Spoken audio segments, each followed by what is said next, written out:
Hey everyone, it's Jen with Spirited Saturdays. Happy New Year. Hope you're all doing well. And this week we are talking about false perceptions, fixing distorted perceptions, and within eating disorders.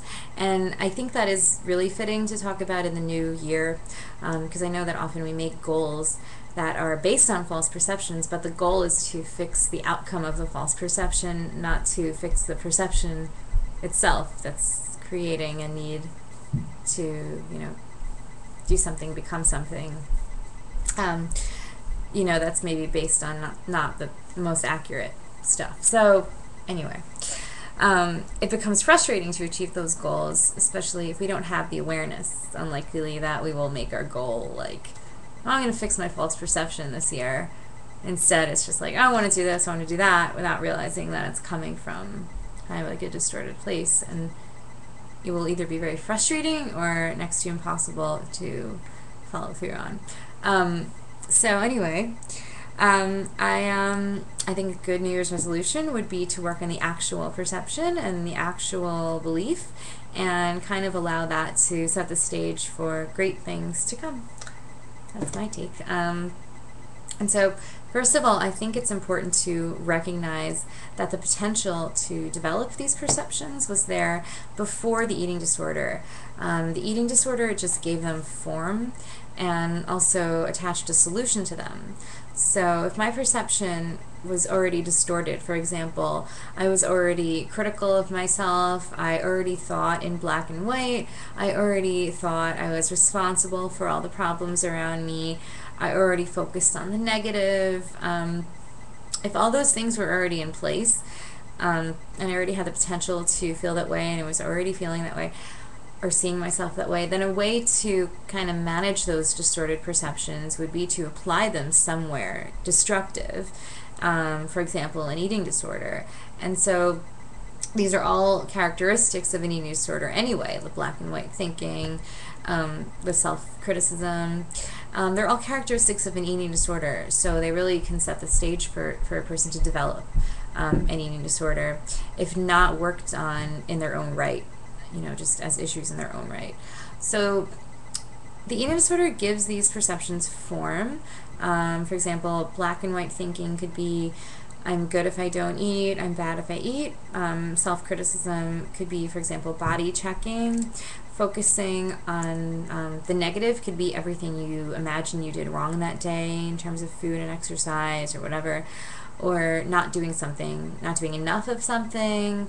Also, the way you perceive others to negatively perceive you could be an example of focusing on the negative, or seeing only the negative, or seeing imagined negative, that kind of thing.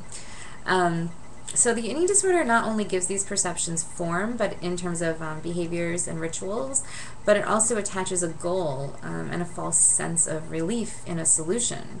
So, for example, one might say, once I'm thinner, my life will be better. Like, take all these things and concentrate them into one little, focused effort, and say, okay, well, I can actually get relief, because I can channel all these things and become thinner, and then my life will be better. That's a huge distorted belief for anybody, whether you have an eating disorder or not, obviously. And so the way I can kind of see this is you can challenge this, because this is totally inaccurate, and you can challenge it. You can challenge it by saying it's not about changing the surface, it's about changing the underlying tendency to be self-critical and judgmental.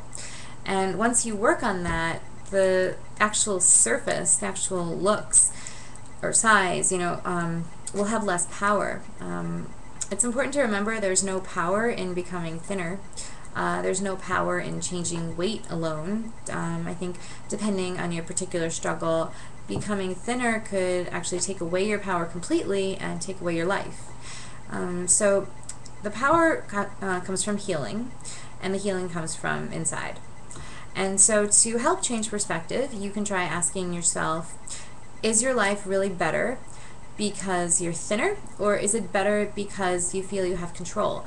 And on the flip side, does your life get worse again once you gain weight, or does it get worse again once you feel you've lost control? And how scared of you are giving up control? And this could go in a variety of ways. I mean, you can feel like you've lost control when you're really, really sick. You can feel you've lost control when you're in recovery and when other people are taking the control away from you. It can go so many different ways. So it's good to think about. Unconditional happiness, remember, is not made of a number. So confidence does not come from a number or size, and so confidence is fixed. And if happiness or confidence is based on weight, it's not authentic. It's not actual happiness. I can remember how happy I felt when I was thinner, and it's actually sad because it's just like, no, that was not real happiness. And you know, remember that too. Like if you were there once and then you're not, like, or then you're in a better place, I should say. Don't, try, and instead of trying to romanticize it or thinking, oh, if only this, then my life will be better. Think about, don't just focus on the imagined positives of it, which were really nothing, but we can turn them into positives. Focus on, or just don't just focus on what you got from it when you were sick. Focus on like the bad stuff. Focus on, all the stuff that being thinner brought along with it, all the baggage and all the negativity and the sickness, and not any perceived rewards, like the other stuff. And so anyway, yeah, so that's not authentic happiness. Try to remember, that's a huge one. It's not authentic happiness. It's not authentic okayness or anything like that. It's just sickness. That's all it is sickness. But so another way to change your perception is to reality check. Look at people that you know who seem to be happy and are living their lives, and look at just how much weight is not a priority for them. Look at how little it has to do with what they want to achieve in life, and turn that onto yourself and ask yourself, what is happiness to you? Distorted self-perception is a reflection of distorted self-worth and a lack of deserving. So ask yourself if you think others deserve to be happy at any weight, and why is that different for you? Why do things apply to others and not to you? I know for myself, I've been guilty of thinking my life will be better once I'm thinner, on both sides of the spectrum. At one point in my life, I was overweight, technically overweight, so it wasn't an imagined weight gain, and at another point in my life, I was underweight. And at both of these points, I had the thought, my life will be better once I'm thinner. But each time it took on a different meaning. And when I was underweight and I wanted to be thinner, what I was really saying was getting sicker will serve a purpose. I knew my life wouldn't be better, but a purpose would be served by getting noticeably sicker to others. And when overweight, I had the thought my life would be better if I were thinner. And that was kind of twofold. I wanted to be healthy thinner than I was. Healthy thinner, healthy different, whatever, just healthier. I shouldn't even include thin in that. I just wanted to be healthier, but in the back of my mind, I also wanted to be underweight. So this thought has never served me, because it's not about being thinner. It's not about the surfacey outcome. It's not about the surface at all. Some things that you can try saying to yourself to replace those thoughts are, my life will be better once I'm taking better care of myself. My happiness is contingent on my seeing myself as I am, not on my size. It's okay to ask for help. I might not be able to just rely on myself for reality checks at this point. I might need someone else to chime in and reality check for me or with me.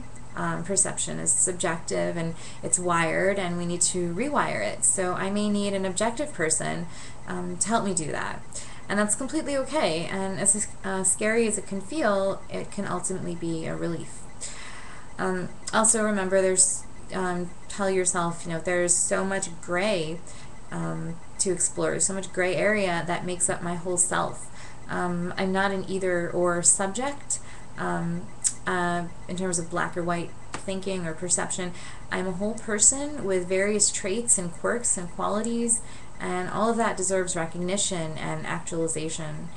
My symptoms don't define me, my behaviors don't define me, the other people in my life don't define me, my past doesn't define me. You know, and all of these things can contribute to who you are and what you've learned, but they don't define you.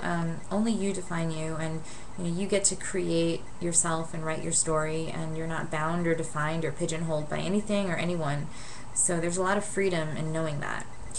So this is, you know, it's all about rewiring the little things every day, saying a mantra, focusing on the positive, even if you have to build up small steps, taking a breath and realizing that you're the most important person you should be taking care of, noticing the steps that you make toward recovery and not canceling them out when you take a step back. These are all ways to challenge and counteract the various ways that we can distort perception, you know, especially with the black and white thinking, or the self-criticism.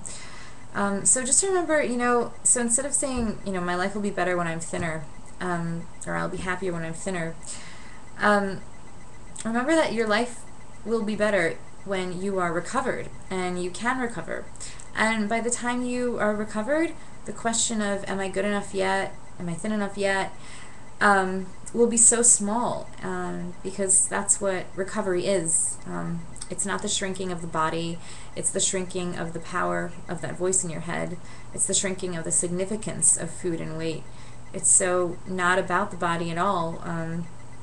It's not even about it's not about the shrinking of the body. I mean, my God, it's just not about the changing of the body, really, ultimately. I mean, it's ultimately about forming that rock inside of you, that solid rock that is just unconditionally okay with who you are, and doesn't need those false perceptions no longer serve a purpose. So, you know, that's kind of, you know, that's my take on it. Just just work on correcting, you know, challenging, counteracting the self-perceptions that serve the purpose of the eating disorder. Try and work on them in their own right. They were there before the eating disorder started in some form. You know, they had to be there to set the stage, or at least little seedlings, something. Try and work on them in their own right, and not use them to hurt yourself, because you don't deserve that, and you deserve to be happy and live a full and wonderful life. So, Happy New Year, and see you next week.